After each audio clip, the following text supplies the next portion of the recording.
Alright, I'm just going to do an unboxing of this professional pet dryer. I've been doing some reading, and one of the biggest things on pets is they don't get their underfur dry, and so it's really important. So right on top we have the instructions, a really nice hose, and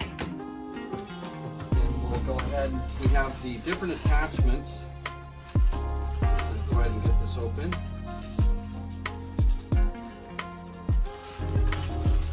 So we have different types of attachments to get to the undercoat. And then we'll get the vacuum out here.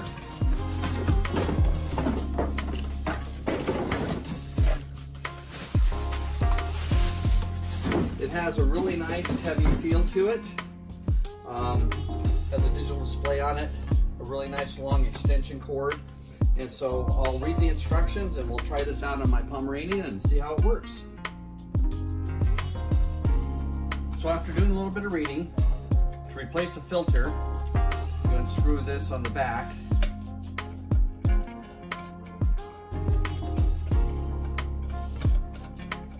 Comes off here. And this is where the filter's at. If you ever need to replace it, put it back on. You just screw this back in.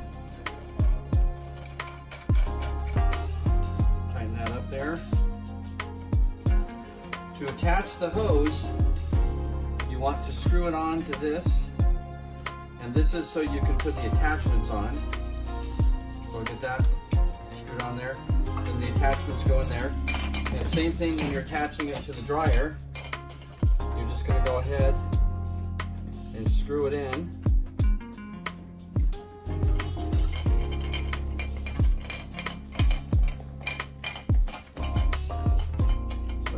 All the way in there now tight, and that's how you attach it.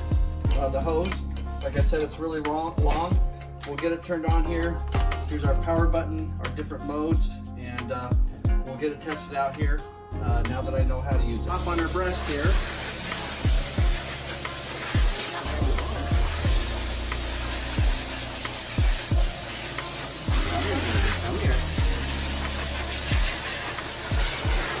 And so the dryer works really well. I'm going to go ahead and finish her up, and otherwise I like it. So the dryer worked real well. She's nice and fluffy and time to be brushed out.